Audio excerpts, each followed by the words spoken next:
Yo hablo español, no sé mucho el inglés, mis vecinos son latinos, mis amigos también son latinos. Llevo un año aquí, cuando veo televisión, veo a Telemundo y Univisión. Bueno, yo casi siempre hablo español, pero sé suficiente inglés para defenderme y la mayoría de mis amigos son latinos. Veo televisión en español, pero claro, cuando me conviene veo televisión en inglés. I mostly speak English, but I also speak Spanish. Not very well, but good enough.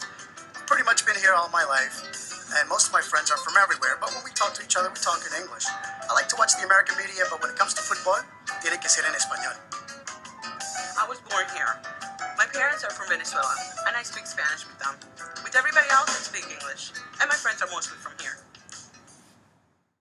Acculturation, how does it affect you? The book defines it as the changes that take place as a result of a continuous first-hand contact between individuals of different cultures. Who experiences it? Immigrants are people who choose to move to a different country based on various reasons and remain there by choice. Sojourners are people who choose to go to different areas but only for a short period of time. Refugees have little to no choice in their movement, therefore they are forced to acculturate because they cannot leave. Ethnic groups have a low degree of mobility but a high degree of voluntary contact. Have you experienced it? I know that I'm at least 1/16 Native American, but when it comes to knowing part of that culture, I don't really know a whole lot about it, and what I do know is only things that I've learned in school. So when I was in high school, I took it upon myself to go to the mountains to an Indian reservation to try to learn a little bit more about that part of me, and I did. And it was really interesting to see that part of my culture. So I guess through acculturation, I sort of lost part of my culture because the Native American culture has kind of died out in America today. For me, I've never been associated with like a certain culture, I guess you could say. I know my great-great-grandma is a full-blooded Indian, and I have, they're Swedish and Irish on my dad's side, but I've never done anything to associate with those cultures, and I never have really learned about them.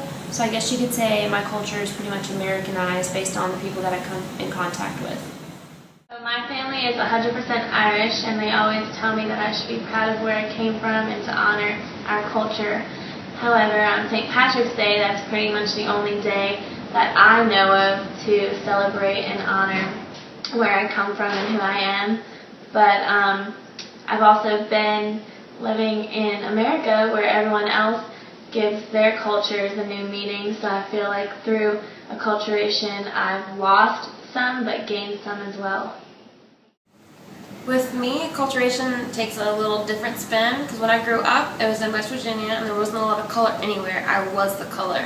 And so I was really confused a lot because on tests I'd have to check a box that says, what race are you? And so my dad is black and my mom is white, so I'd always be confused. Do I check white? Do I check black? What am I? Who am I? And it wasn't until my second or third year of college when I took a trip to Costa Rica to learn Spanish, where I really found who am I as a person, who do I identify with, what culture, because I never felt more accepted, more cared for, more embraced as I did than whenever I participated in these cultural activities, and anything from the dancing to the music to speaking the language, it all just suited me, fit me like a glove. And so when I came back to the States, I immediately joined several different Hispanic Latino organizations. And because of that, I have acculturated to the Hispanic culture. By my race, I'm black and white, but culturally I identify as Hispanic.